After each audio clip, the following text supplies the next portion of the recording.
How's it going, everyone? My name is George, and today we are getting into the second and last film in the Andrew Garfield movies, The Amazing Spider-Man 2. So this film came out 2 years after The Amazing Spider-Man in 2014, and similar to The Amazing Spider-Man, came out in a year where there were other highly anticipated comic book movies that lived up to the hype. This time we had Captain America, The Winter Soldier, X-Men Days of Futures Past, and Guardians of the Galaxy. And Amazing Spider-Man 2 also came out that year and was the weakest of those movies. Now, I've been pretty positive about the Spider-Man movies up to this point, even Spider-Man 3 and The Amazing Spider-Man, and I recognize the problems of those movies, and they may not be great movies, but I still like them, and I think they are aging better now. The Amazing Spider-Man 2, however, does not. This movie is a mess, which is a shame because I was really looking forward to this movie. And when it first came out in theaters, I did like it. But the more I rewatch it, the less I was liking it. And I rewatched it again last year and I recognized a lot of the problems. And I rewatched it again this week and the problems still exist. And this film is basically everything wrong with comic book movies in general. Now, this isn't a totally bad movie. This isn't Batman and Robin bad, or Superman 4 The Quest for Peace bad, or Ghost Rider bad, or even X-Men Origins Wolverine bad. But what I mean is, it makes mistakes that you shouldn't be making in modern day comic book movies. It didn't learn from the mistakes of Spider-Man 3. In fact, it feels like it doubled down on those mistakes. And basically what I mean is the way they handled the villains. Now, this film has multiple villains like Spider-Man 3 did. Now, in my review of Spider-Man 3, I did say that Sandman and New Goblin were executed well. It was really Venom that there were problems with.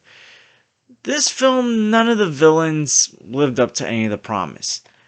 Going into this film, I was excited to see what they would do with Electro because I think Jamie Foxx is a great actor.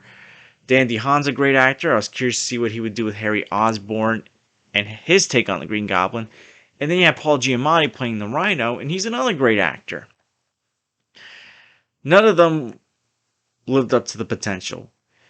Jamie Foxx's Electro reminded me of a combination of Mr. Freeze from Batman and Robin and Jim Carrey's Riddler from Batman Forever.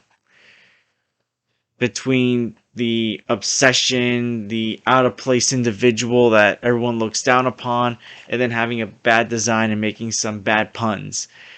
Dan DeHaan is meh as Harry Osborn. He's not bad, but he's not that good either.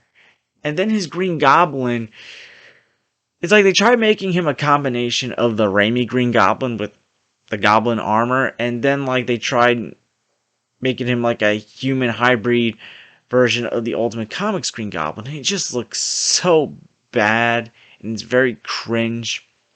And Paul Giamatti's Rhino, I mean, in fairness, out of the villains, this was the one I was expecting the least amount. He's more like a dumb comedic villain that's there from at the beginning and end of this movie, really. But yeah, it's kind of cringe. And the film's plot feels like it's all over the place at times. Like, this is about Spider-Man learning more about his parents, while at the same time Harry Osborn comes back into his life.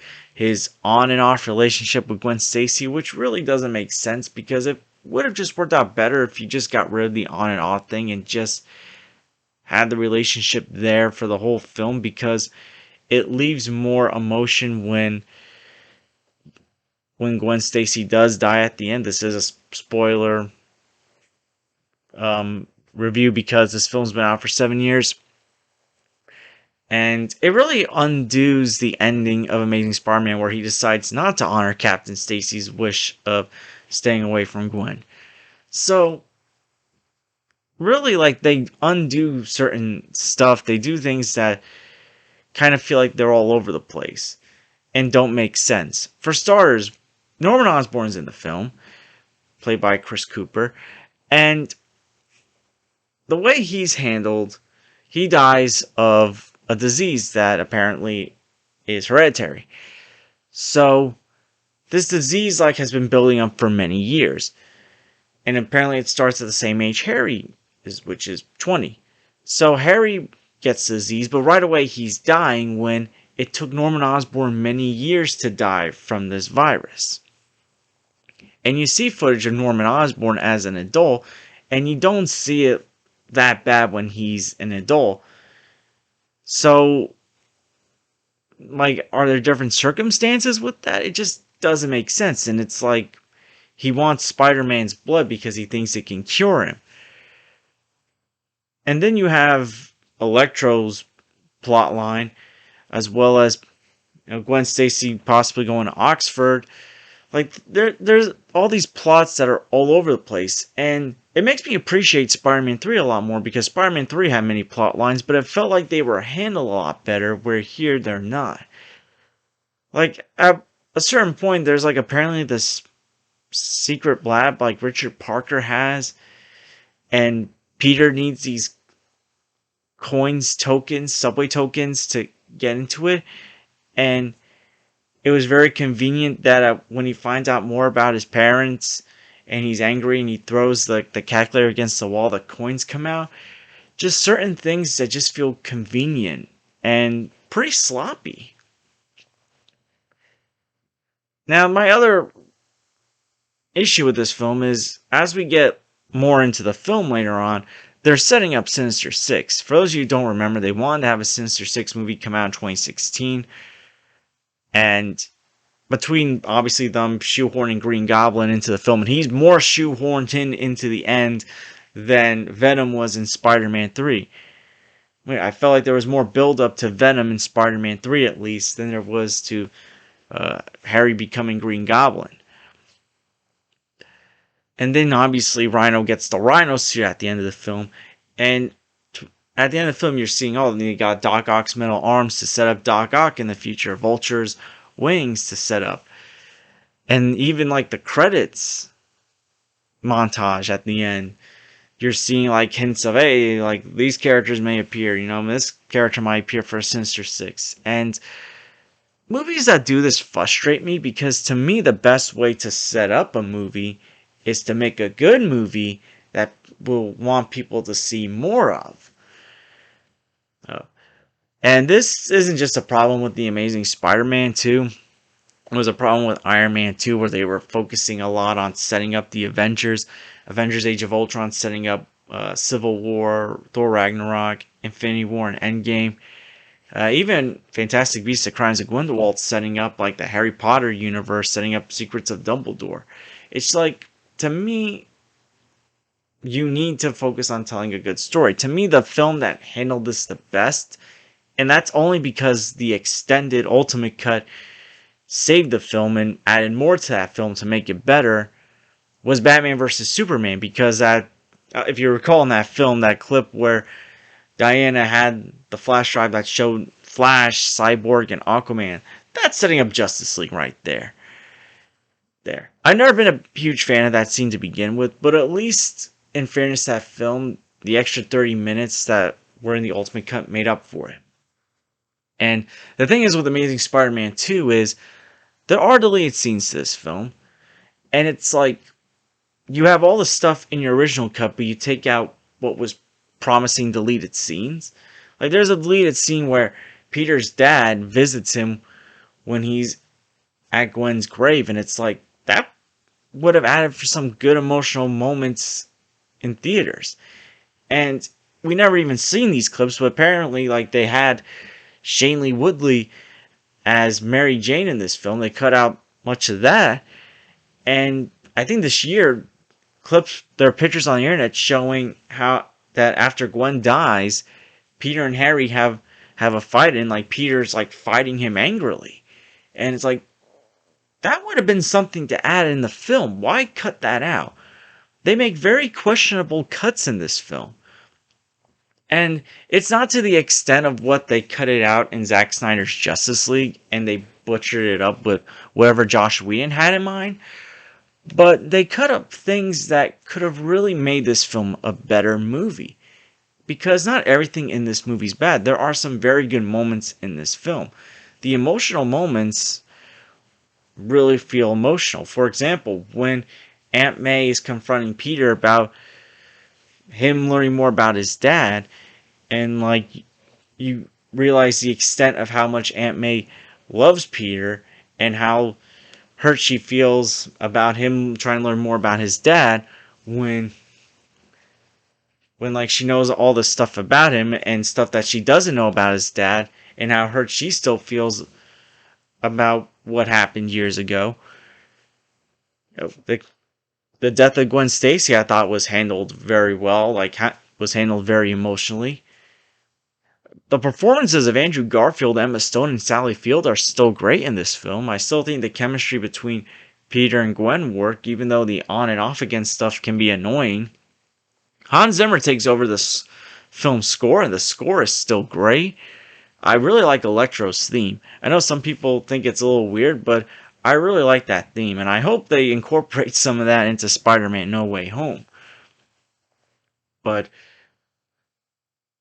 and also some of the scenes like with Spider-Man do feel like pure Spider-Man. For example, when Spider-Man is helping a kid deal with bullies and fixing his little windmill, that's Spider-Man right there. The beginning scene where Spider-Man's chasing off against the guy that becomes Rhino at the end of the film, that's funny, that's dumb action fun that I don't mind.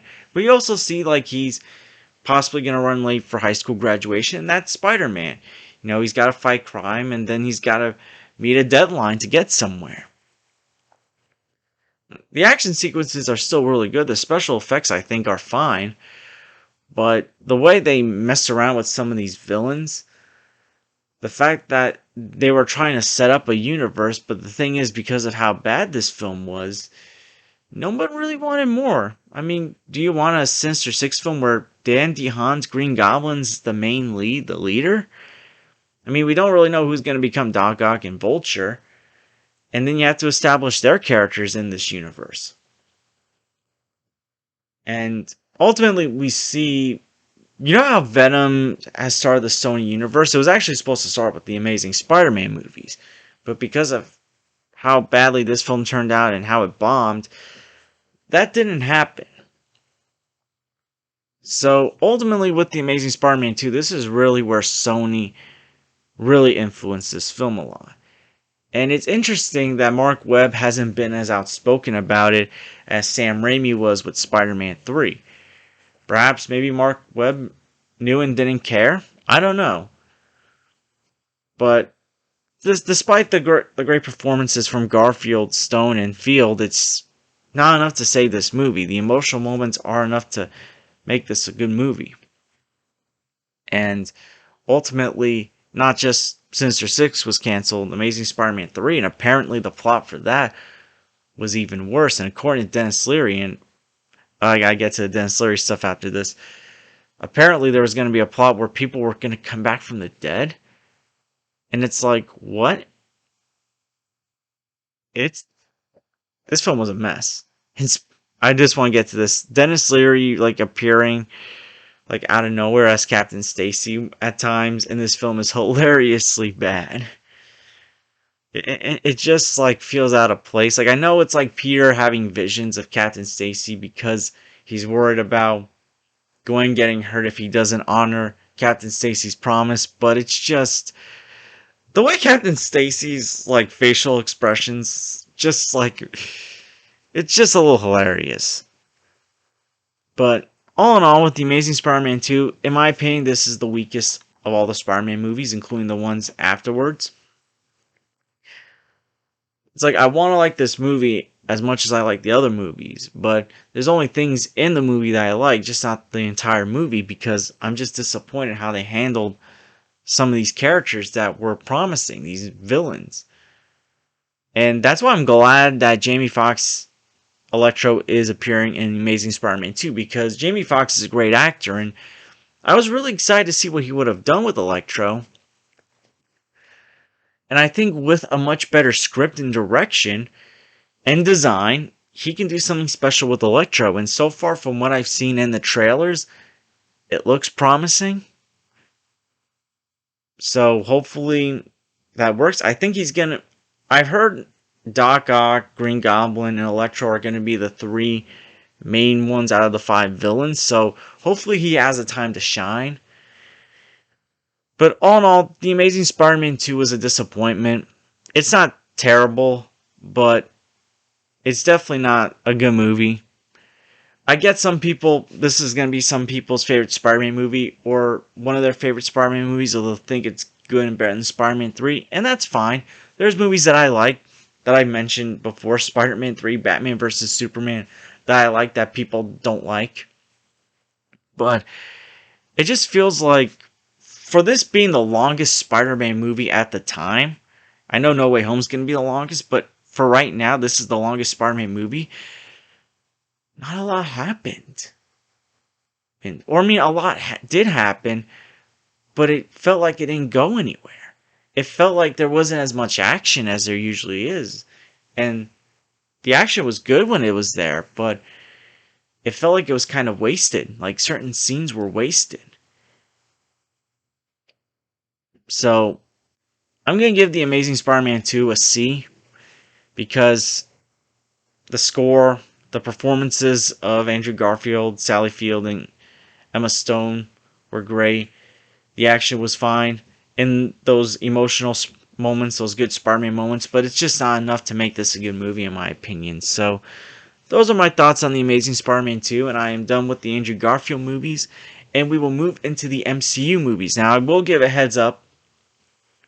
I'm not going to be reviewing Captain America Civil War, Avengers Infinity War, and Avengers Endgame during this run. I'm just going to be doing Spider-Man Homecoming, Spider-Man Far From Home, because I want to focus on Spider-Man solo movies. I'll probably be reviewing those other movies next year when I try to review all the other MCU movies to give you my thoughts on those. But yeah, I'm going to be reviewing Homecoming and Far From Home right before No Way Home comes out. I'm looking forward to talking about those.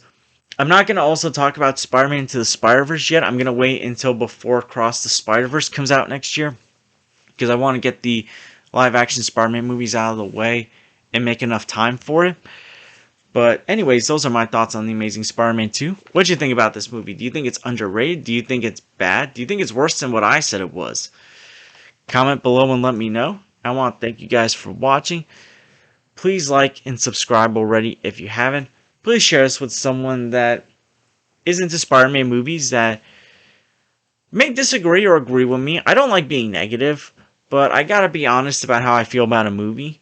But at the same time, I try to point out the positives of a movie, even if it's not that good. And I think I did a fairly good job with that. But until next time, guys, take care, everyone.